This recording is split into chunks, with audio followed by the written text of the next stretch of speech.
Ladies and gentlemen, thank you for being in time, even with our breaks. I think we can carry on with our next session, session 2, about cybersecurity and critical infrastructures. And here I want to introduce our colleague from Luxembourg, who is chairing this session. Please go ahead. Thank you.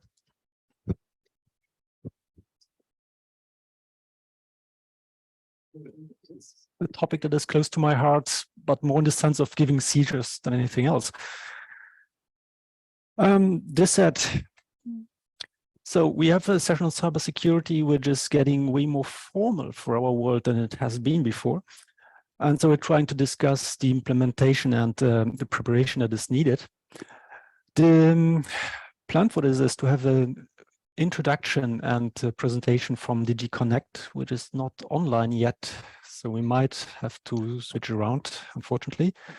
Then we have colleagues from GIA and AGI, 3-country presentations, and this panel, depending on time. There is one thing I wanted to ask very quickly. Has anyone in this room not heard about NIS-2 Directive? Good, what I expected. Is anyone wishing he had not heard about NIS-2 Directive? Okay, I think we are roughly on the same page. Sorry, can you hear me? I couldn't. Thank you. So we had planned for Svetlana Schuster, and I'm hearing there is someone else from DG Connect now online. I am here, yes. Vincent Häusler is here from DG Connect. I don't know whether you can hear me though. We can hear you. Okay, well, in that case, I'm very happy to give you the floor for an introduction on NIS-2. Excellent. I will also share my slides. This is possible.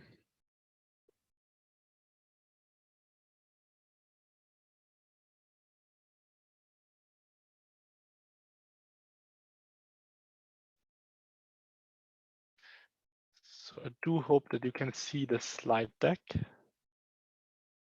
And we can hear you perfectly fine. Please go ahead. Excellent, thank you. So my name is Vincent Häusler. I'm working at DG Connect in the unit H2 for cybersecurity and digital privacy policy. And I want to excuse Svetlana Schuster. She was called in for an important meeting, an urgent meeting. So I'm replacing her, and I have the pleasure now to give you a presentation and to introduce this panel with the NIS-2 Directive. I couldn't see the audience, but what I took is that most of you have heard of the NIS-2 Directive. So I will nonetheless give this general introduction to the NIS-2 Directive, starting by the existing legislative framework that we have put in place in the European Union.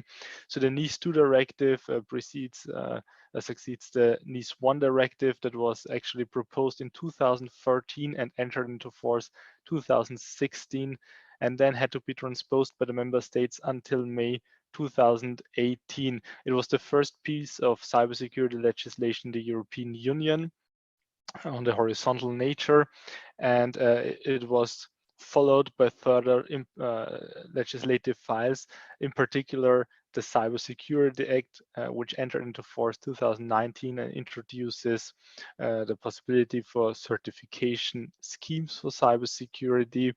And shortly thereafter, at the end of 2020, the European Commission published a new cybersecurity strategy. It replaced the strategy from 2013. And together with this new strategy, also a new proposal for a revision of the NIS-1 Directive was tabled, together actually with another legislative file. It's just as you have heard of it too, maybe.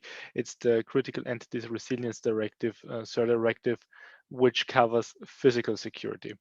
But in the cybersecurity realm, the NIS-2 Directive was proposed to replace the NIS-1 Directive as the one horizontal nature cybersecurity piece that we have in Europe.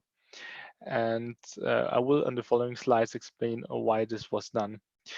But still to mention that in 2021, we also established the Cybersecurity Competence Center with the regulation, with the legal basis, which is active in the field of research, development, and deployment. And in September 2022, so last year, the Cyber Resilience Act was proposed. So this is still under negotiation right now, which will introduce, once adopted, essential cybersecurity requirements for products with digital elements placed on the European market. And rather recently, in April 2023, the Cyber Solidarity Act was proposed, which aims at enhancing the detection capabilities and response capabilities in the European Union. So coming back to the NIS-2 Directive, it entered into force in January this year, and now the member states have until the 17th of October 2024 to transpose the NIS-2 Directive into the national frameworks. So the NIS-1 Directive was quite a success, as it was the first piece of legislation, and it caused most member states to have for the first time officially cybersecurity authorities and CSIRTs and national cybersecurity strategies, so as well as a catalyst. Nonetheless, the NIS-1 Directive also was faced with a lot of challenges. So for example, we could see that not all the sectors were critical activities were covered or carried out were actually covered by the NIS-1 Directive. And also member states had quite some leeway in the transposition of the NIS-1 Directive, as it was rather generic and not very prescriptive. So this led to some sort of fragmentation in the different transposition laws of the member states, meaning that on one hand you had different cybersecurity requirements and different notification requirements depending on where the entity was located in the European Union. And this also impeded cross-border cooperation, as we would have, like, the idea was to have one cybersecurity legislation in peace across the union, but with this different implementation, we were not able to achieve this common level of cybersecurity that we wanted to have with the NIS-1 Directive. And also there were deficiency in the supervision, as also here in NIS-1 Directive was very generic, and not all the competent authorities had the powers necessary to actually enforce cybersecurity in an appropriate way. The NIS-2 Directive obviously addresses these challenges by new rules and compensating rules. Most of the rules that you find in the NIS-2 Directive are some improvement or extension of the NIS-1 rules. So it's an evolution. And when we look at the NIS-2 Directive, we can identify three main pillars. So the one is about the capabilities of the member state. The second one is about risk management reporting, that for the private sector in particular is the most relevant pillar. The third pillar is on cooperation and information exchange. So when we look at the first pillar, the member states' capabilities, so what we still have from the NIS-1 Directive is that you have to have national cybersecurity authorities, you need to have national cybersecurity strategies. However, the minimum amount that you have to address in your national cybersecurity strategy is far more elaborated than the NIS-1 Directive. And you will also need to continue to have the CSIRTs. What's new, though, is that all the member states are required to introduce coordinated vulnerability disclosure frameworks at their national level. And there is a new chapter on crisis management frameworks. All the member states will also have to designate one or more cybersecurity crisis authorities, and will need to develop plans that allow for a speedy, a better preparedness and speedy recovery in case of large-scale cybersecurity incidents and crisis. On the second pillar, the risk management and reporting, the main obligations of the NIS-2 Directive are entailed. So what is new is that there is now this duty for the member states to ensure that there is accountability on the top management for non-compliance. So the top management in the entities covered by the NIS-2 Directive will need to approve the cybersecurity measures and monitor their application and can be held responsible and accountable in case of infringement. So in German, we would say cybersecurity should become Chefsache. Also in this pillar, the NIS-2 Directive contains the two main obligations, that is to take cybersecurity risk management measures and to notify incidents. Both of these obligations are far more granular and were streamlined in comparison to the NIS-1 Directive. And in the third pillar on cooperation and information exchange, we're talking mainly about how information can flow in the member states, but also at the European Union level, and how information exchange can also lead to building trust among entities and authorities concerned.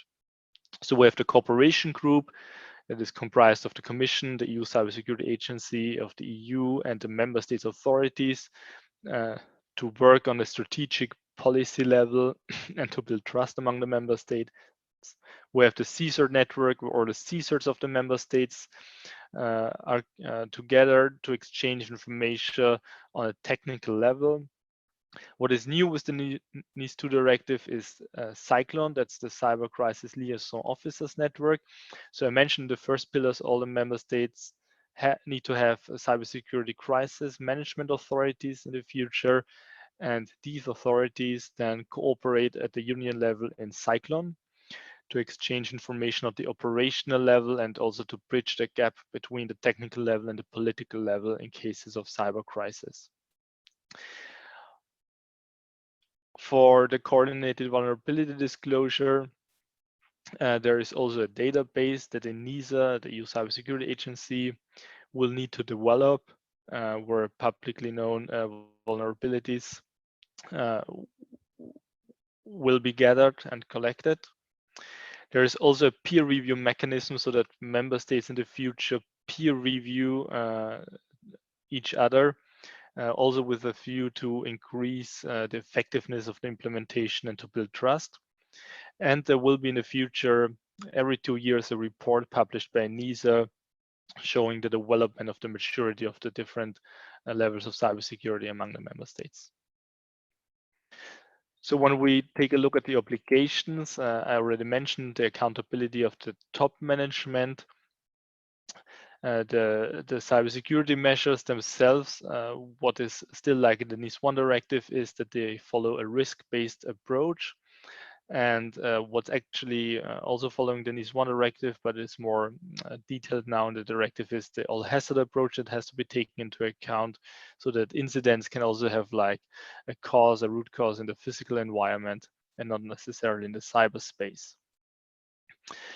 What is new is that the NIS-2 Directive lists 10 measures, like a minimum set of measures, that's 10, that need to be taken into account. So there need to be policies on risk analysis. There needs to be a business continuity management, disaster recovery, supply chain security has become ever more important. Entities have to take measures on cyber hygiene, and need also to respect cybersecurity when acquiring and maintaining products. For the reporting of the incidents, there is a multi-staged approach, so that entities within 24 hours at latest after becoming aware of an incident have to report the incident in the form of an early warning to the CSIRT or the competent authority. And 72 hours later, after becoming aware of the incident, they have to provide the first actual notification with more information, and then the information needs to be updated. What is new here is that CSIRTs receiving the notification will have, upon request of the entity, to provide an operational guidance on how to handle the incident.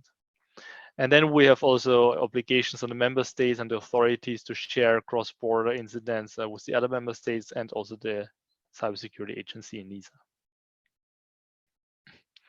So who is covered by the NIS-2 Directive? So the NIS-1 Directive covered 7 sectors. Now for the NIS-2 Directive, it's 18. So you see in red highlighted the new sectors. And in black, you can see what's already there under NIS-2 Directive. And there you can see that we have 2 annexes, which makes a difference in particular for the 2 categories of entities, which I will explain on the next slide, essential important entities. And in the Annex 2, you can see that we have mostly the old NIS-1 sectors. There is, however, some expansion of the scope, for example, in the energy sector and also in the health sector. What's entirely new is that we have wastewater, ICT service management, and public administration, as well as space sector in scope. And the Annex 2 basically covers new sectors, such as postal and courier services, waste management, chemicals, food, manufacturing, and also research. What's also important to note is that under Annex 1, digital infrastructure, we have now the telecommunication sector in scope of the NIS-2 Directive. I already mentioned the 2 different categories of entities, essential and important entities that are in scope. So both entities face the same obligations. So there's no differentiation. They have to take and implement the same cybersecurity measures, and both of them have to notify significant incidents following a risk-based approach and an all-hazard approach. What's different, though, is that the essential entities are under different supervision system compared to the important entities, where the important entities can only be supervised by the member states ex post, meaning that the authority is only allowed to take action once it becomes aware of a potential infringement of the directive. The essential entities are under ex post and ex ante supervision, meaning that the authority can at any time request information to verify the compliance of the entity. Also, there is a difference in the sanctions. So essential entities potentially face higher sanctions than important entities. And we can also see here the ultima ratio is that there's a possibility for the authority to, or the court in a member state to suspend the authorization or impose temporary ban on the management for essential entities. So this is the ultima ratio. And for the jurisdiction, it's actually the member state where the entity is established that's responsible for supervising. However, there are some exceptions. For example, in the telecommunication area, the rules for telecom were taken over, meaning that where the service is provided, the member state is responsible. And then for the sector digital infrastructure, there's certain types of entities such as cloud computing provider, social media provider, and so on, which usually provides services cross-border, which is why there is a main establishment rule. So only one member state should have jurisdiction. So where do entities belong to? You can see the 2 annexes. All entities that are mentioned in the annex and that are larger than small-sized entities are in principle in scope. If you're mentioned in the Annex 1 and it's a large-sized entity, it will be an essential entity. All the other entities in principle are important entities. So meaning in the Annex 2, medium-sized and large-sized entities are important. In the Annex 1, large-sized entities are essential and medium-sized entities are important. There are, however, some exceptions, for example, in the sector digital infrastructure or in the public administration, where there are also small size or micro-sized entities in scope. And for the public administration, we don't really use the size threshold because it's an authority and not a company. So what will be the next steps? So apparently the member states are now very active and busy in working on their transposition laws. So they have to transpose it until the 17th of October 2024. And on the Commission side, we also have some tasks and we have to deliver. So for example, rather soon we will publish guidelines on Article 4 and 3, that is on Lex Specialis and on the list of entities. Like what information member states will need to collect from the entities. And also the Commission has the obligation to produce until 17th October 2024 an implementing act detailing the security measures and the notification requirements for certain entities in the sector digital infrastructure, such as cloud providers, managed service provider, managed security service providers, data center providers, and so on. And of course, there's a lot of bilateral exchange and multilateral exchange right now between the Commission and the member states. As you can imagine, there are a lot of questions in the implementation process that we try to address the best possible manner and to provide guidance to the member states. So I think I will end here with my presentation. I want to thank you for bearing with me.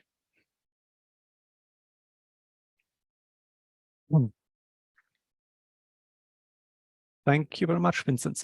Small question to you. Are you available to up to the panel later on in this session? Unfortunately, I will not be available for the panel. Okay, because in that case, I'll open the floor for questions if anyone wants to ask something. No volunteer? A bit more courageous than that, please. Okay, well, Vincent, thank you very much. Thank you for stepping in and giving us the overview from the Commission. And since we have you here, one wish from my part, and I think from a large part of the community, is please try to make sure that we don't have 27 implementations of NIS-2 at the end of this game. I think you have heard it probably many times before, but still bears repeating. Thank you very much.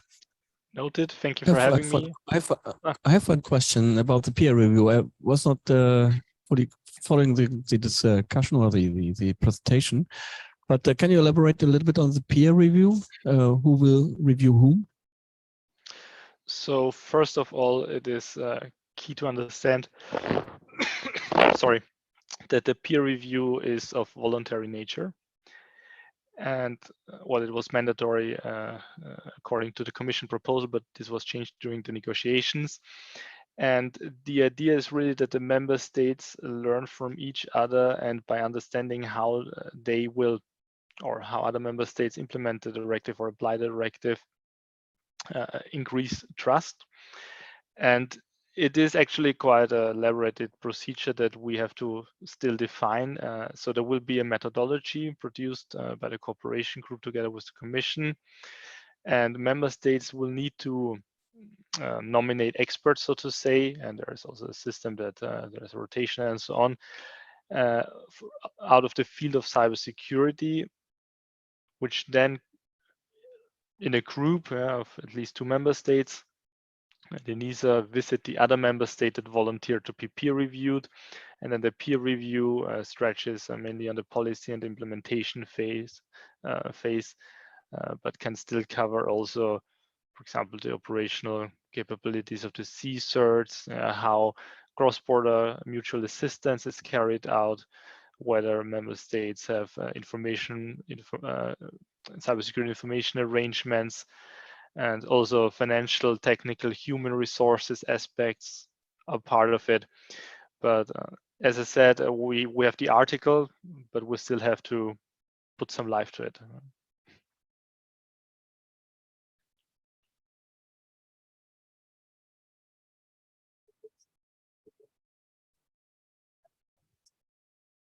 I cannot hear you.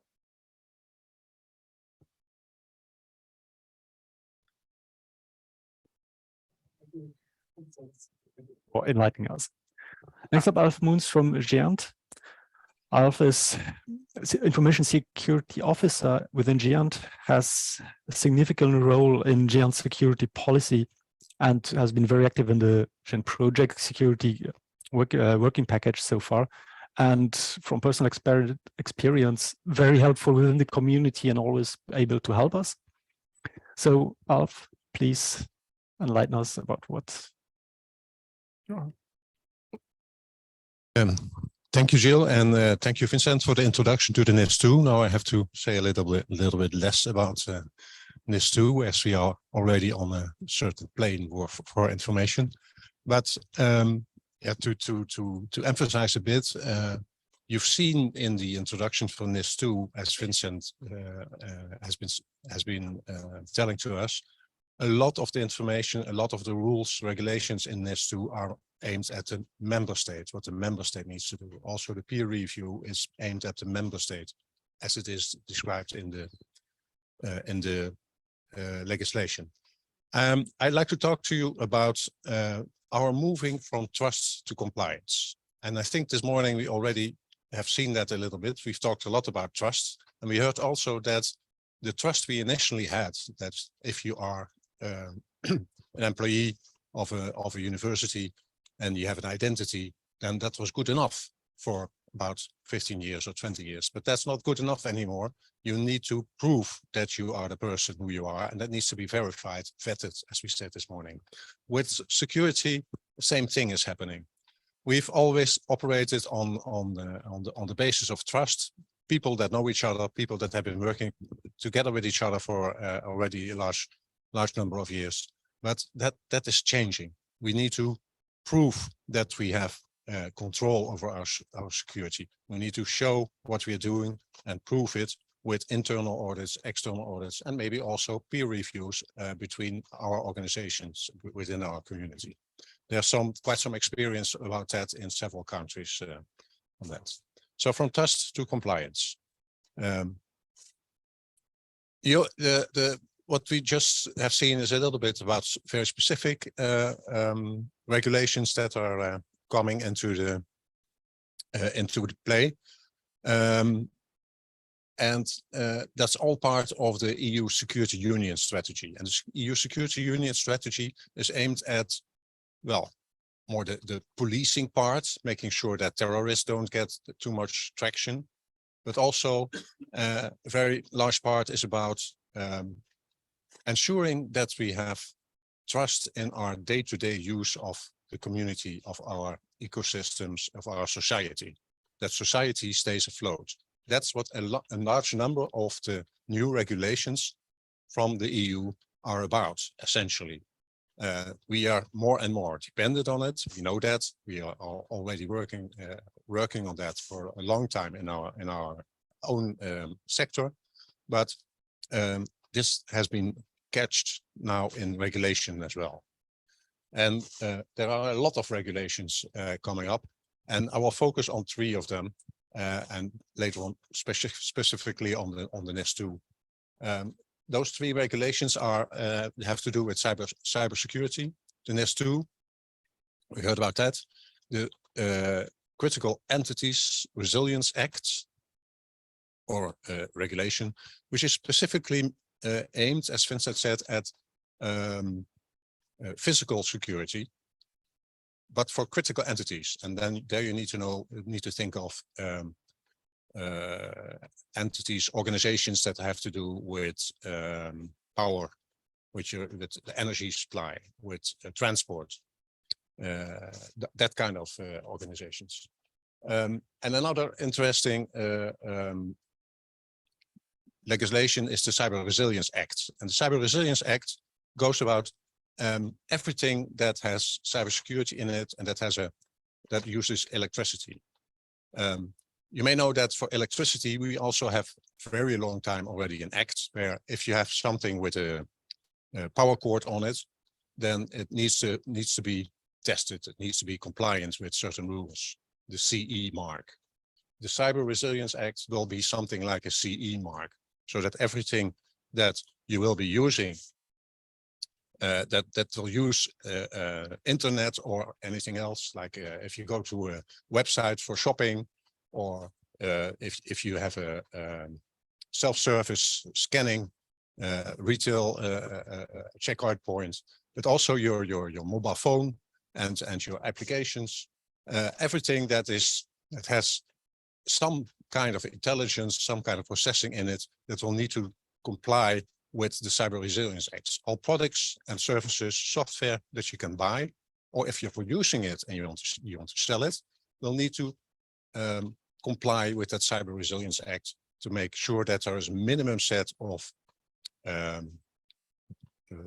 controls for controlling your security. That is for large projects, large products, like rich crossing countries, but it's also for small products like a doorbell, which only costs 20 euros on the internet. And for those 20 euros, that supplier must also make sure that the product is safe, that it can get updated, then that you get a warning if something is wrong with it. So that's a little, for those kind of products, it's quite a challenge, I guess. And we've seen that already a lot because of, well, a lot of the instances we've seen. Now, back to NIS-2. Now, we already heard what it is. This is the timeline for implementation, and the very interesting point in that implementation is the transposition into that's where the challenge is. That's being done in 27 member states, and choices are made in those 27 member states. And in some member states, it's not just one government agency that's working on it. In the Netherlands, for instance, there are 7 government agencies that are working on it. They each have their own sector where they think of health, energy, research and education. That's so within a country, it's already a challenge to getting that coordinated. And then between 27 member states, the coordination of that is a far larger challenge. And what kind of things need to be coordinated? There are on quite a lot of them. They need to agree, well, at least within the country, they need to agree on a standard. A standard for which you need to comply with, which needs to be used for checking if you are compliant with the regulations. A standard for risk management, with a standard for security implementation as well. There will be only one in each country, such standards, which you need to agree on. But that may necessarily not be the same as the standards that your neighboring country chooses for doing it.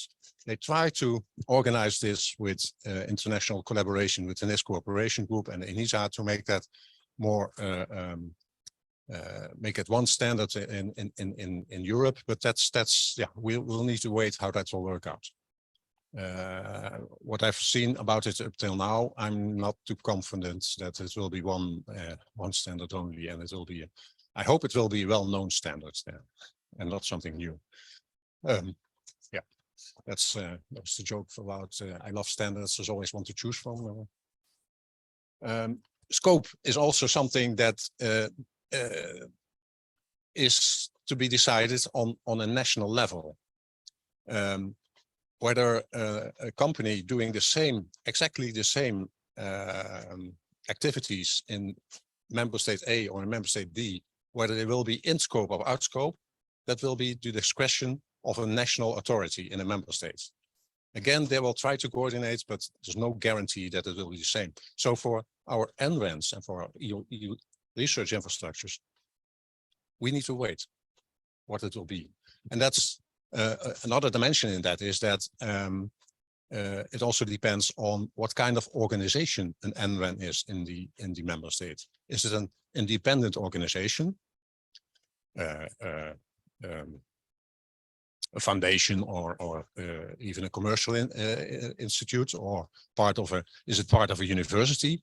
And some of the NRENs are governmental agencies, and governmental agencies, they have no choice. They will be within scope anyway. But different rules may apply, and we have a very broad landscape within our ecosystem, within our community. They fall into different categories. So scope, standards, audit and compliance structure they need to think of within a country, and the national CSIRT structure. It was mentioned by Vincent, but there are several national CSIRT structures, and it is interesting that member states are expected to set up sectoral certs. So a CSIRT structure that will cover specific sectors like health, like education, like government. Some will implement this as one large CSIRT for their country, for their member states. Others are looking at it to do it really sectoral, to make a set of CSIRTs within their country. That doesn't replace the CSIRT that we each individually have in our organizations, but it doesn't replace, especially if you look at the international collaborations, like the large e-infrastructures, they have CSIRTs of their own. Doesn't replace, but it has a it's a reporting line. You need to report to a national CSIRT when there is a problem, when there is an incident. You need to know where to report to. And then, okay, that's a challenge to find in your country, in your member states, where you need to be. But if we have something that's going on across borders, then that's the next challenge. Who will be involved?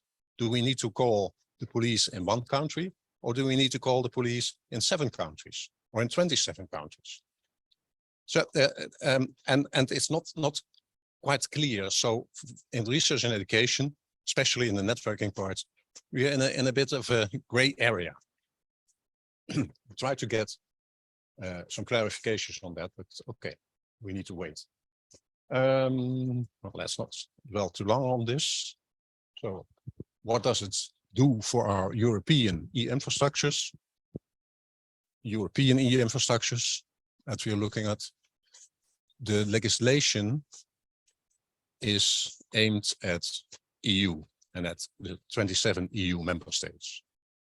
If you look at the GEA network, the GEA ecosystem, we have 43 members in the European area and the wider European area. So that's more than the 27 EU member states. And well, the network just goes across, and all functions on top of the network, above the network, they just go across these borders. They go across all these member states. If you see here in the middle of the map is Switzerland, not an EU member state. But there's a lot of traffic data going in and out of there. UK, not an EU member state, but we do a lot of work with them. And there are more. And even if we look a bit farther, our work isn't limited to Europe.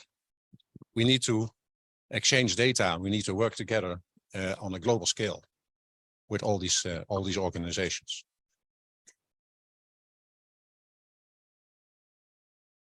So the challenge is to prevent that EU 27 will become something like this, that there will be borders, that there will be walls, and that if we want to bring something in or get something out, that we need to check it, that we need to prove it, that we need to let it go through certain gates where it will be checked. The challenge even is in EU 27 and the way NIS-2 is implemented, that we don't want to have a huge set of fortresses that each have their own rules and each have their rules for how to move in and out.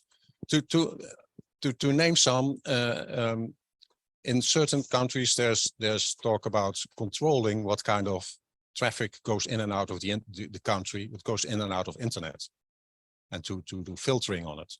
Some for very good reasons, but we still believe in freedom of traffic in a free internet without borders, without control, without too much control. So what we must really try to prevent is that we get 27 fortresses which we need to negotiate with, what we need to do and how we need to do it. Now, what do we do in our day-to-day basis? Gilles already mentioned a bit. We try to help our research infrastructures and our NRENs for in implementing cybersecurity, in keeping things safe and secure.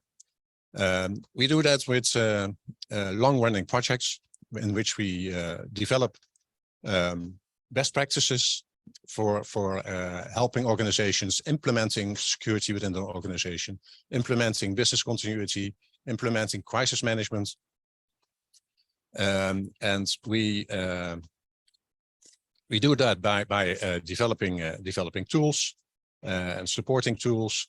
We do that by supplying training, looking at a growing area of interest is the human factor, where we do a lot of training and crisis management training and awareness. And of course, incident response is something which will stay very important for every one of us. This all brings together that we need to share. And the most important thing to share is information. We need to share information about what is going on in cyber area. And that's what the CTI is about, the cyber threat intelligence. I believe that the challenges that NIS-2 will pose us and will pose on the e-infrastructures, the NRENs, critical infrastructures, they are there, but they are not they're not changing the total playing field. They're not surprising the challenges that we need to cope with for the NIS-2. We already do, if most of us already do risk management, we already implement security measures, security controls.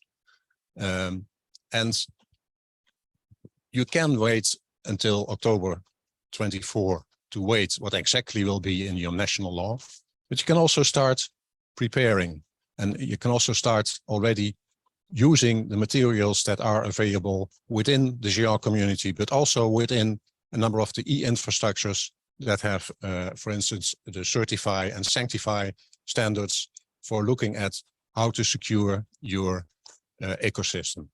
There are people around for helping you if you want to know where to start or how to start. And we have tools for doing assessments if you want to prepare. I'll leave it for this, and I think we'll take questions at the end in the part. Thank you very much, Hans. Much appreciated. And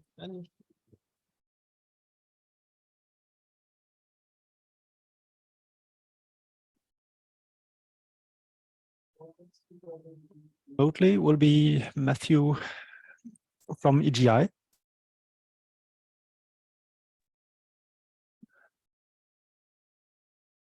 Hello, I will try to share my screen.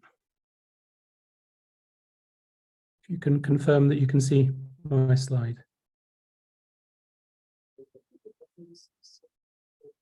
Security lead from EGI.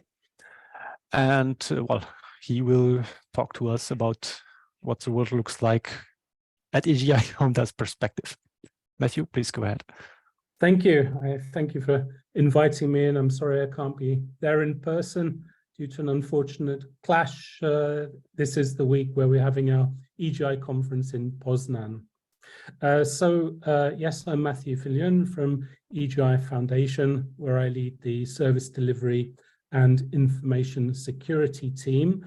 I've prepared a short presentation to talk about our work in coordinating security in EGI, federated infrastructure, and also EOSC, as our security team also provides security support within EOSC Future, which is the project currently implementing the production EOSC infrastructure. EGI, you're probably aware, is a large academic infrastructure which spans multiple countries and also peers with a number of other international infrastructures in multiple continents. And with such large infrastructures, there are two main approaches that we can take for security. We can have a centrally managed approach, which is an approach commonly taken by commercial providers such as Google or Amazon. And this is where there are central bodies deciding on the policies, the approaches for instant response activities, and then the policies are then enforced accordingly. Or we can have a federated approach, which is a more loosely coupled collection of autonomous sites, resource providers, etc. And this is where the federation agrees on the policies collectively. There may be centrally distributed secure default configurations, in this case ACLs, but the final configuration decisions ultimately rests on the member resource providers. And it's the second federated approach that's the one that's used by the EGI Federation. So EGI with its member resource providers have a degree of autonomy, having signed up to the collectively agreed policies when joining the Federation. And there's a shared commitment to provide a secure infrastructure, maintaining the well-known triad of confidentiality, integrity, and availability. And to this end, the security operations and the EGI CCERT, which is certified and regularly audited by a trusted introducer, performs a number of important activities which are listed on this slide. Assessing new vulnerabilities and issuing advisories on how to deal with these vulnerabilities, security monitoring, detecting known vulnerabilities and possibly misconfigurations, incident response, forensics coordination and support if, for example, the member Federation resource provider doesn't have its own expertise to run their own forensics investigating after an incident has occurred. Also security training, regular security challenge drills where we simulate attacks, vulnerability risk assessments against services and other assets, and last but not least, policy development and enforcement. And if necessary, the security team can choose to eject insecure sites from the production infrastructure. And when this happens, the central EGI operations team follow up on this and help the site to comply and regain their production status.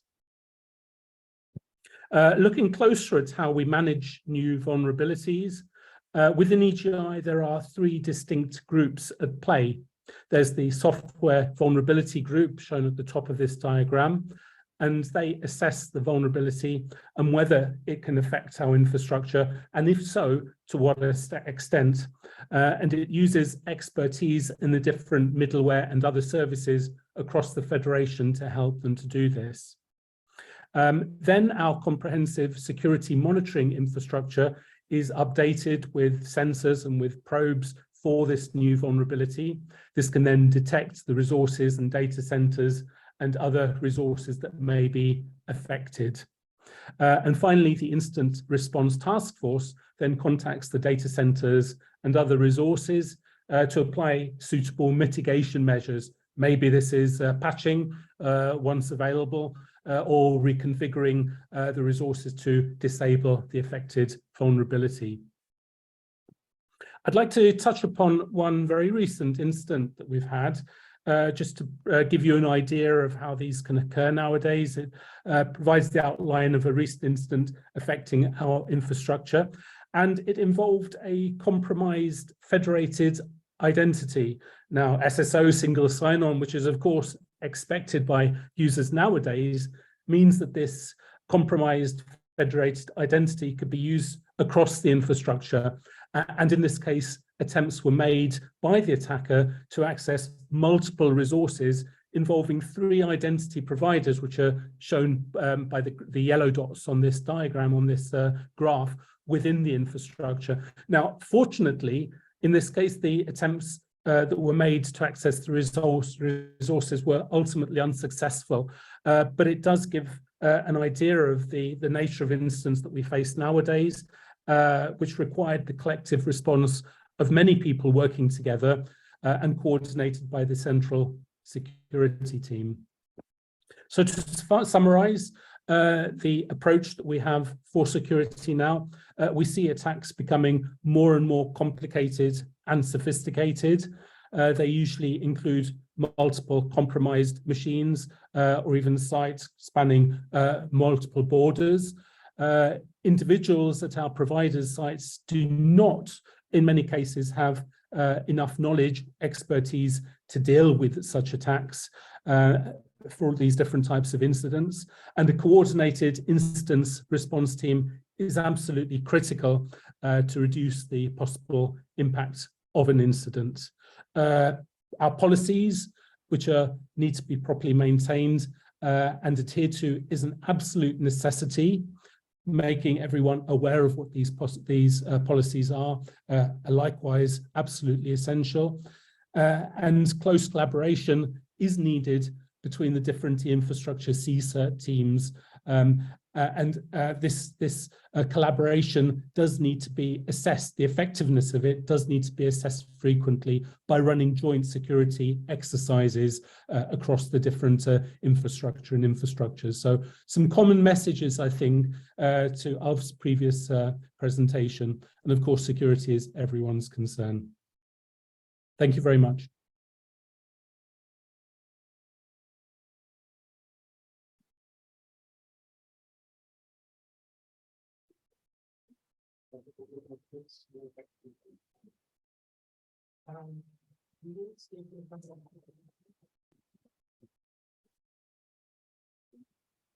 It's a little bit difficult to hear you. I think maybe you're far away from the microphone. Is this better? It's much better. Will we stay a couple of minutes more for the panel? I can. Thank you. Then I'll keep questions for later on. Actually, I wanted to call Christian from Austria next. You now have 3 small updates from a member states perspective. Well, not member states, from a country perspective, actually. And Christian Panikel from Arconet will start this round.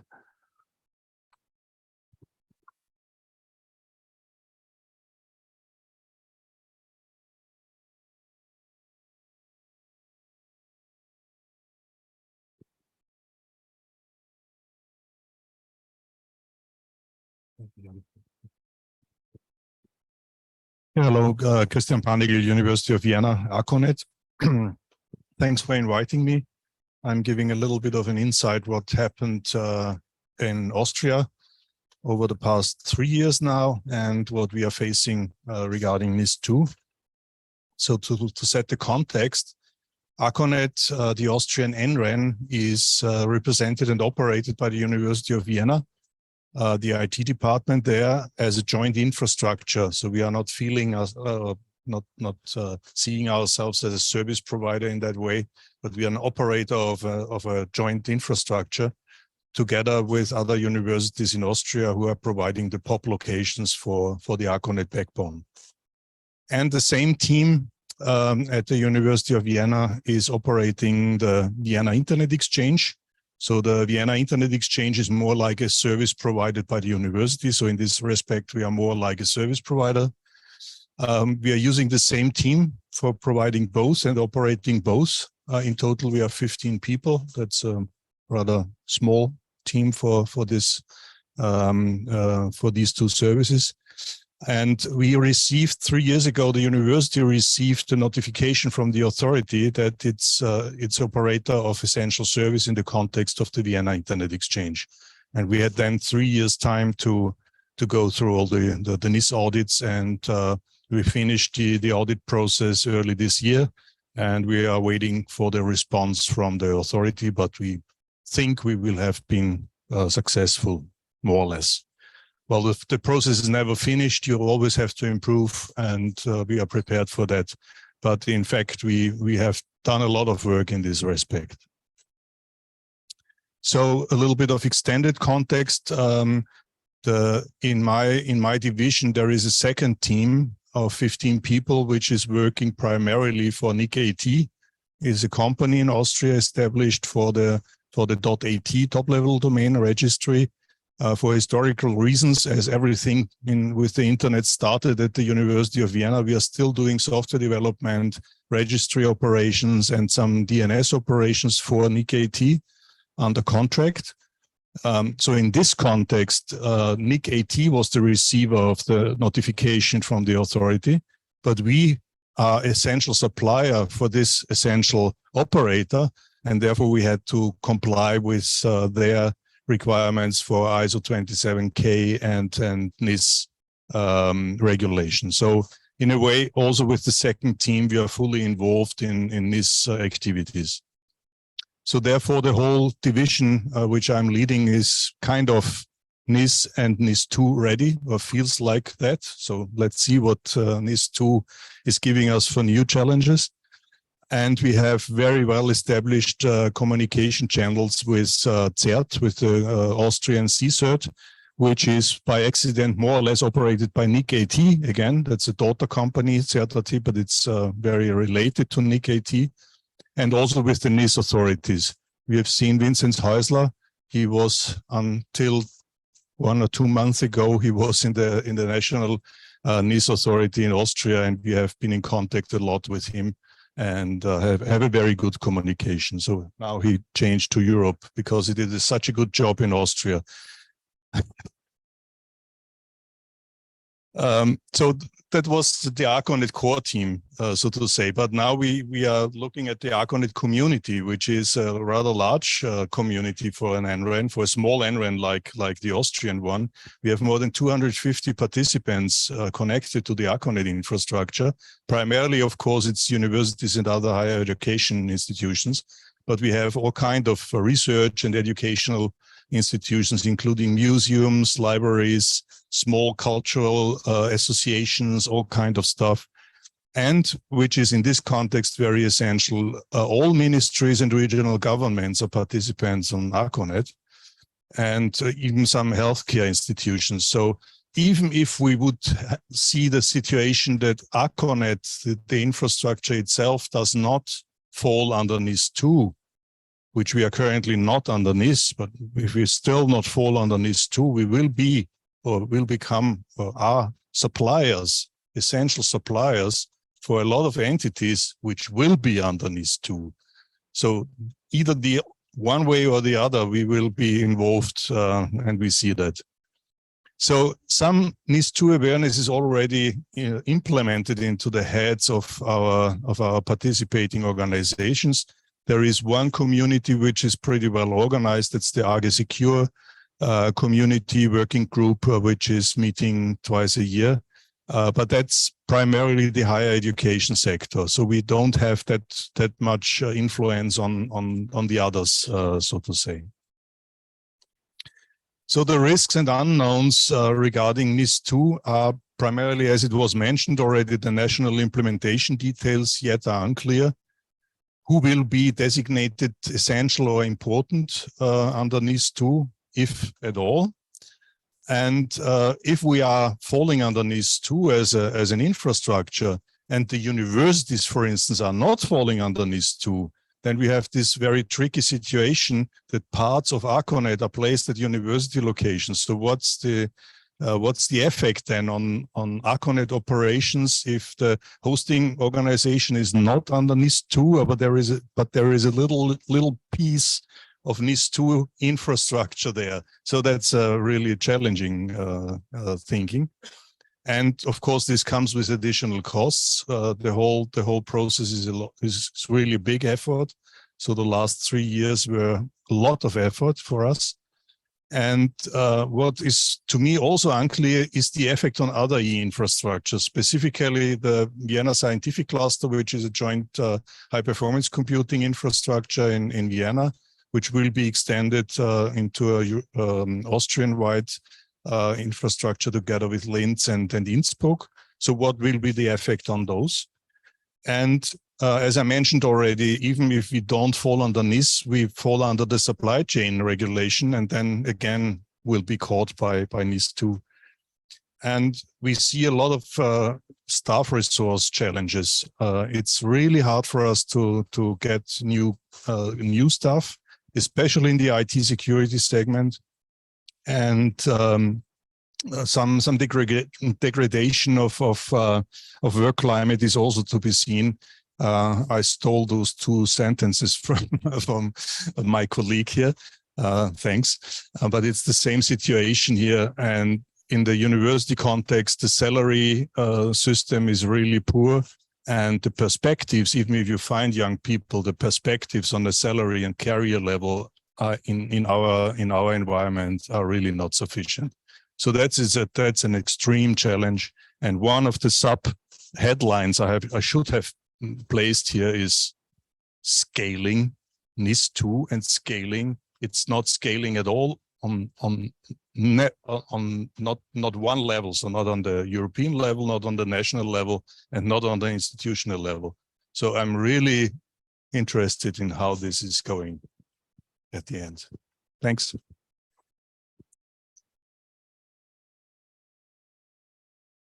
Next one is Janusz Maxi from Hungary, KIFU.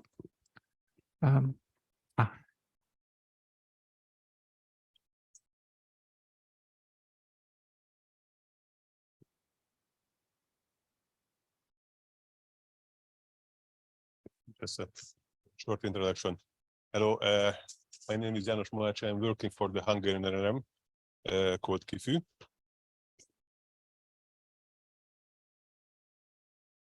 Yeah, okay, closer the microphone. And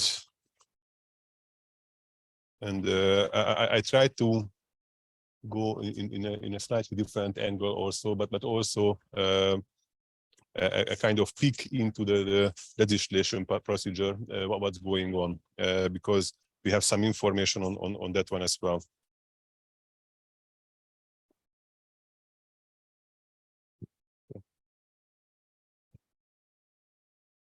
Thank you.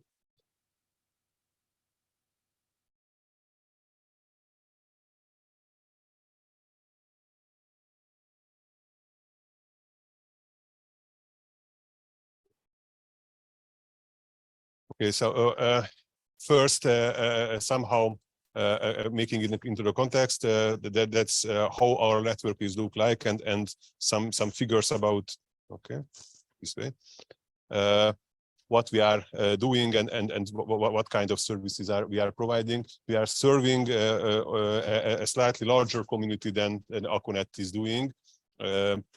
We are serving approximately 1.5 million people in Hungary, because we are serving not only universities and research and public collections and cultural institutions and hospitals, but also the primary and secondary schools. So it's a slightly different approach, and we had to fulfill those requirements, and some security requirements already we implemented there.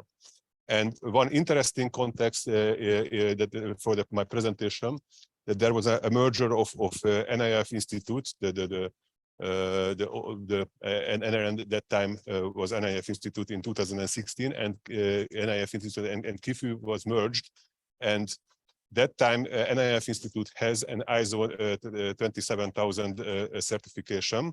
KIFU didn't continue that certification, so we will touch that one in my presentation. So basically, that's how it looks like, and that's how we are grouping our services. So from networking, cloud services, supercomputing, there are some specific bundling of the services, and of course consulting and expert services. So from peeking into the legislation. It seems that the current status, the Hungarian legislation is focusing on the SER directive, not on the NIS-2 directive. It's a bit different approach, but they will cover also the NIS-2, but they will start with the NIS-2 directive, and they are approaching that one, and because they think that it's broader slightly, the SER directive, and therefore that they started to focus on that one.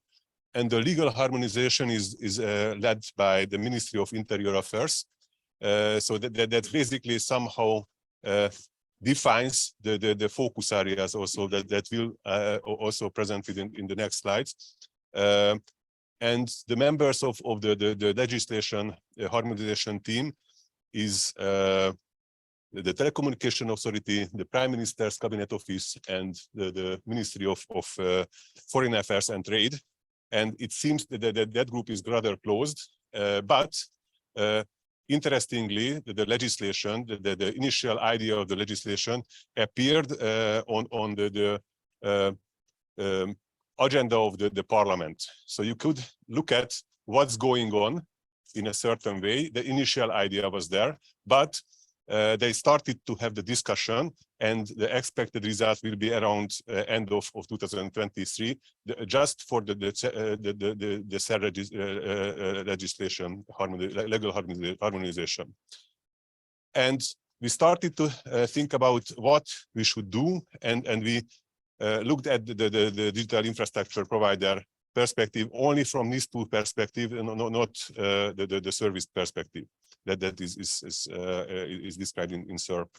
And we identified several areas where we have to do something, and I mentioned some interesting elements that's already in the legislation page, that it is the scope of the legislation harmonization. It's a bit extended, so that not only the content delivery network services are planned to be under the legislation, but any kind of content providers.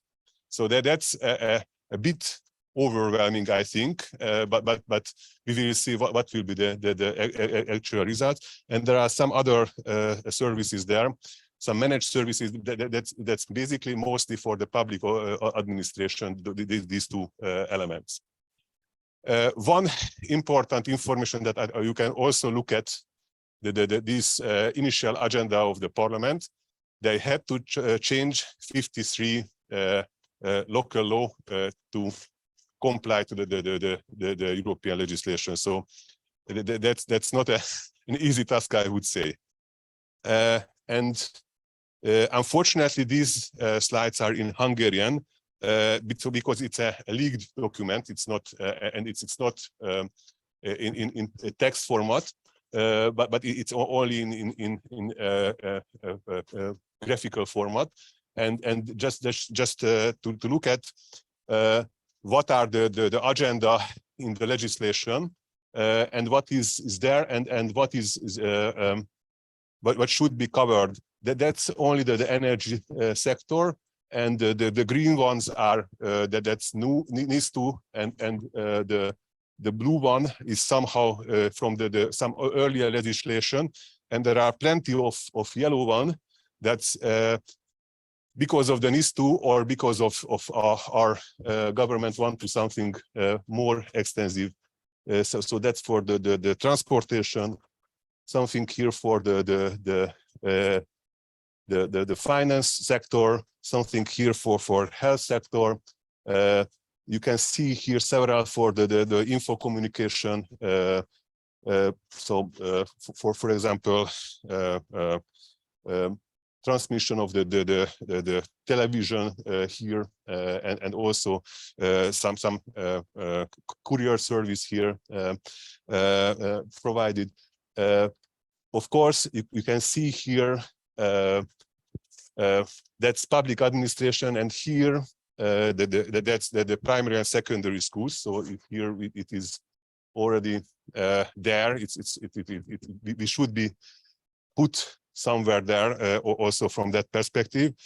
That's for defense. We have almost 50 yellow elements. So it is quite extensive, I would say. But what we are doing, and what we are planning to do, we planned for preparation, and we started to work on several things. Of course, as Alf mentioned, we looked at the joint security baseline, and we started to think about different aspects of what to do, what kind of activities we have to carry out. And also we had to work together with our third organization, and probably you cannot see, but probably I can try to move. I can't.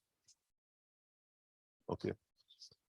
So and I wanted to touch that we have to start recertify ourselves for ISO 27000 certification, because if we do that, and we started already that work, if we do our recertification, we will be more or less fine. Of course, we have to comply in several aspects more, but we will see what's going on with the actual legislation.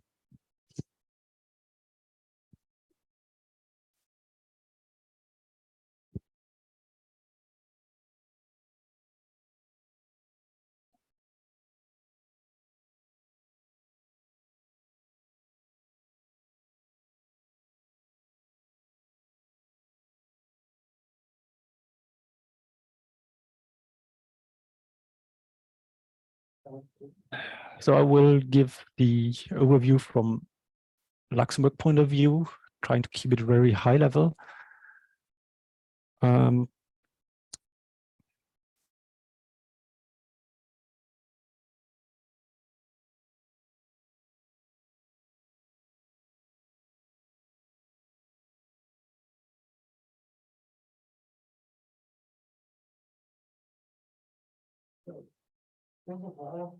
When NIS-2 appeared on our desk, it was mainly the reason to panic. And we are definitely privileged in some weird way of privilege in our situation. Why? Because the situation was not bad. The Restena is operating the Luxembourg NREN, but also the .lu top-level domain registry.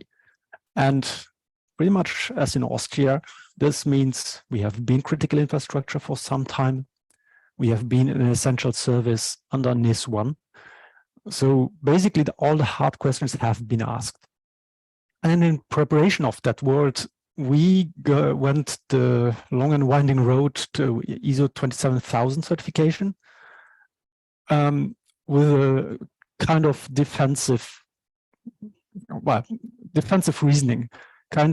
We have now the certification, so whatever they throw at us, probably we can get away with small deviation from it. But the core of the work is done. Now, I would not recommend this as the golden path, because that comes with a lot of pain.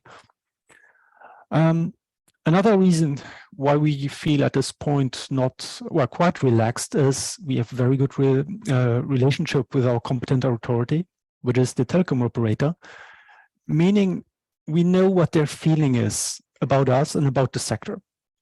So basically, I know that in Luxembourg, the NIS-2 transposition in national law will be really in the smallest and the least painful manner as possible, as to get away with. Again, it's reassuring. Second, we know that the competent authority has way larger fish to fry than we are. We have that relationship. Through that relationship, they know the work we are doing and they have a reasonable level of confidence. Doesn't give us a free pass, but at least we know that they will not wait for us around the corner somewhere. Very helpful in the long run, and it removes the not knowing where to go path. This said, that was our organization. That one was easy. But what about the sector? Well, our feeling is aware, kind of, yes. Prepared, definitely not. And I mean, we are talking here about the research community, a community that is supposed to, well, roughly said, do whatever they want in pursuing a new idea, innovate, and avoid rules whenever possible. So they are not coming from a security restrictive mindset.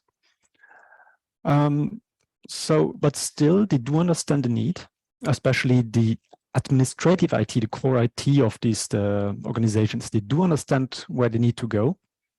And it was a very nice opportunity for us to call together the CISOs of these organizations so that they get a common understanding of where to go. Again, avoiding the risk of different people pulling into different directions, and at the end of the day, wasting resources.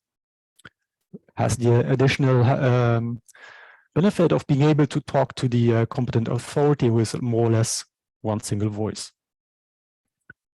And what we will then do, more technically speaking, is trying to provide a couple of security services, basically to help them, give them something of the common ground to build their position up. Here, the general security baseline will be very helpful, because that will be our tool to evaluate very soon where we're standing at, with the aim of, in 3 years' time, again, trying where have we gone now. But then we cannot do everything, and different tasks have to remain in-house. Like, no one else is doing a risk analysis for you. This is your core work, your core understanding. No workaround on this. But what our risk and unknowns. Well, we heard unknowns a lot because the legislation is not there yet. We do not know where it's going exactly, and a lot of it is decided from our point of view, somewhere behind closed doors. Despite our contact with the regulators, who don't know either, that's the worrying part, we do not know exactly. So it's very difficult to give guidance except from do your homework, do your basic hygiene work into a general direction. Supply chain is a big unknown for us, but not so much for us being a supply chain, but for whatever might influence our choices of tools, hardware, software. And even more for our community. I mean, we are working with open source a lot because there's not always a product. Innovation, try new stuff with the gray zone of being a proof of concept, which might not need regulation, to becoming a real service, which obviously falls into scope, and with a very gray zone in between it. Where does this bring us, and where does this leave room for innovation, and where does it just pull people back because they do not want to jump on all the hoops? The risks, again, pretty much like Christian said, drain on resources. The ISO certification took a lot of time, and it's keeping draining time. Like all the processes you put in place, but they don't disappear just because you got your stamp. They're here to stay. Also, what we noticed during that certification is that the security frameworks, especially the auditors, they do not work with research. They work with banks. They work with strict environment. They work with quite well understood risks. We had a hell of a time explaining our auditors that we do not need a complex information classification system because there is no big secrets. And again, this is very frustrating into going into a certification or talking maybe to your competent authority if they do not get you. And again, as we mentioned, people do not like these rules. As much as you pull them into creating them, as much as you try to apply the processes to your existing conditions, it is annoying. It stays annoying. And so it removes away a little bit another part of the pleasure of working into our environment. This is not something very tangible, but on the big picture, it is hurting us, especially if you cannot compensate with more money or something else. And this is something to be kept in mind when looking at the bigger picture. And this was already everything from me, which brings me now to the panel. So I would like to call my colleagues back on stage, and I think we have, thank you.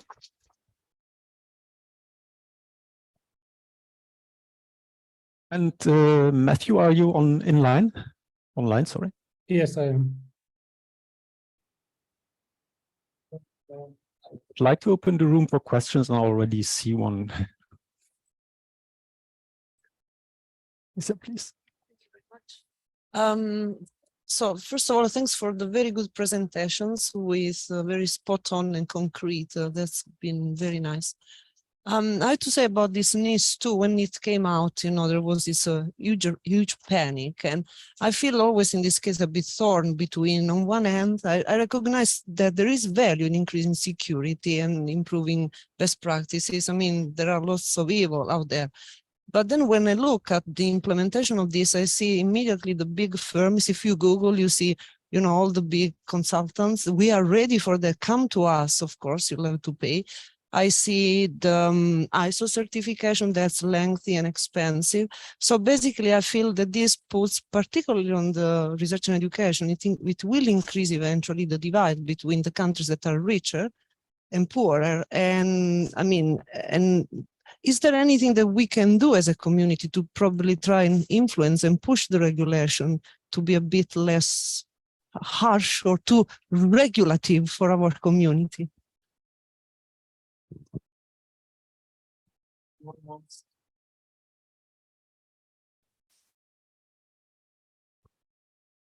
I think NIS-2 is here to stay. We are trying to get in contact with with the regulators and the authorities to make sure that we position our sector in the right way, but it will be very much depending on what national authorities will do. And of course, as you know, we try to work together and try to help each other prepare. And it was good to hear what your experiences you already have and what material you're using that we have developed together. Catherine, you wanted to respond to this?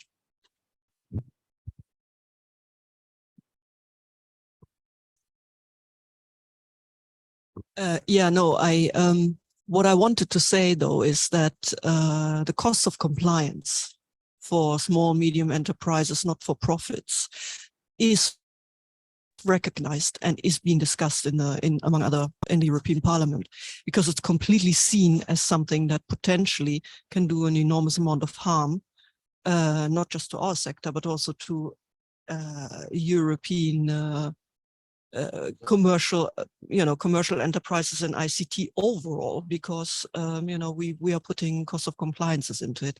So it's recognized, it's talked about, but of course it's not solved.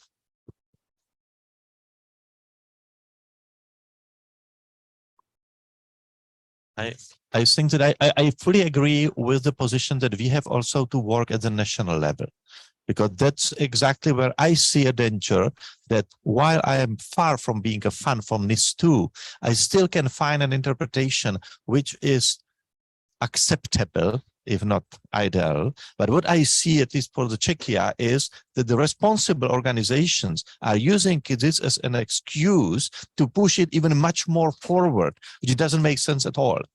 And then it will really be. And the problem is that when it is pushed at the national level, then the international level will not help us, because at the end there will be a discrepancy between what's going on. And one thing which I would like to also ask you, whether and how successfully you work with the national responsible entities. Someone of you said, I think it was you, that it's closed communication, and then eventually through the parliament documents you will get there. If it is the same in other countries or different, because I mean, what we find out is that the responsible institution within our country is willing to speak with us, but not willing to accept the input from us.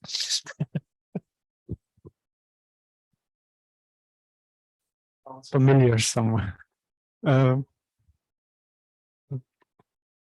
Thanks. Probably a direct response from my perspective from Austria. As I said, Vincent Heisler was before in the national authority, and we have been in very good contact.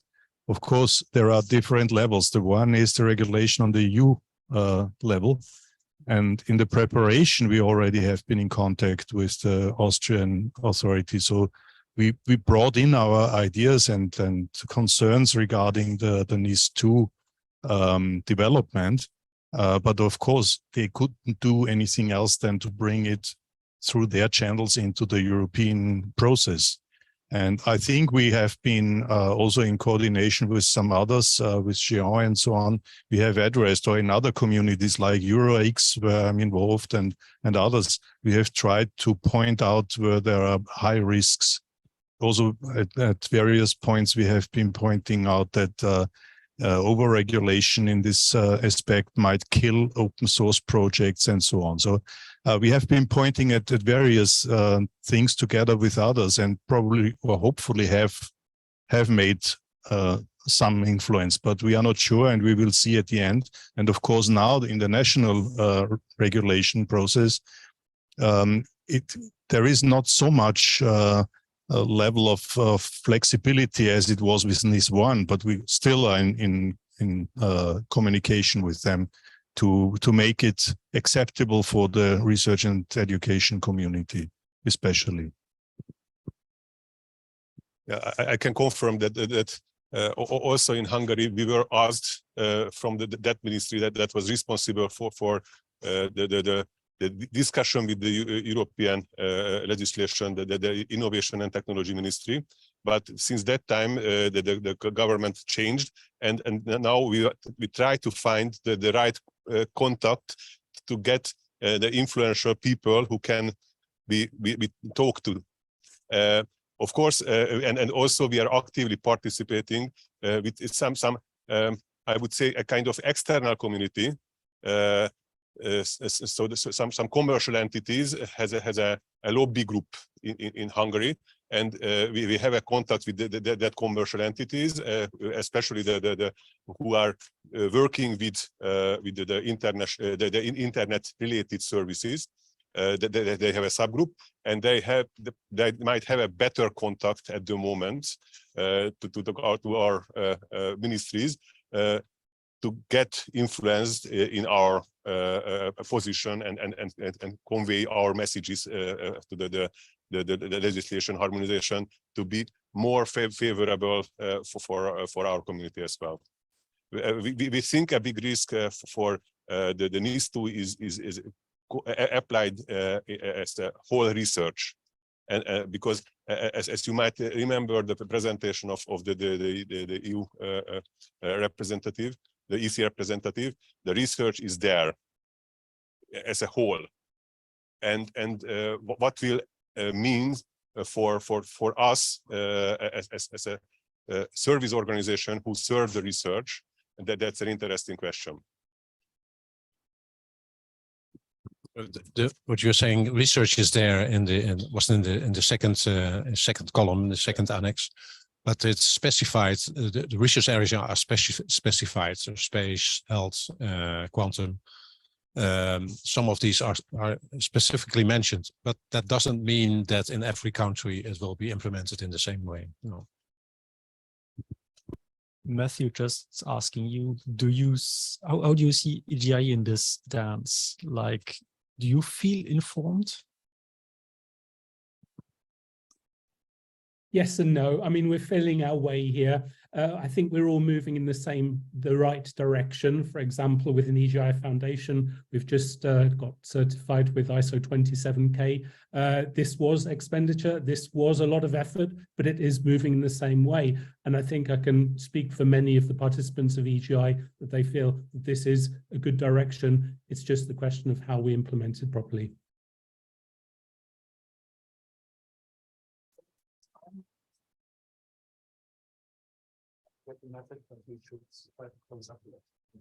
Thank you very much for the participant. Thank you very much for people who were interested enough and stayed awake. I will use my moderator's privilege for last words. I mentioned that this topic is close to my heart. And I've been in Digital Assembly last week, and there was a very strong message from the Commission and participants that cybersecurity in Europe needs to be stepped up, and that kind of skills have to be created, and as much possible, people have to be drawn into cybersecurity. Let's say I agree it is needed. I agree with kind of everything that has been said today. Efforts are needed, and cybersecurity is here to stay. The part that I do not hear in these discussions is keep the balance. Whenever we draw people into cybersecurity, they are not anywhere else. Cybersecurity is not the name in itself. It's always at the service of what we are really doing, or what our mission is. It's the research part, it's the education part. Whenever we draw a physicist into cybersecurity, he might not use the ESS and be the next Nobel Prize. If it's for a mathematician, he might not improve the climate models. So we are missing something. And keeping that balance is a bit missing in the discussion. Again, nothing to be done right here about it, but I think it's very important that all the security people, and mostly the high-level people, painting the security landscape, keep this in mind that cybersecurity is not the aim in itself. So thank you very much again. Thank you for being here. Thank you for all the remote participants, and bon appetit for lunch.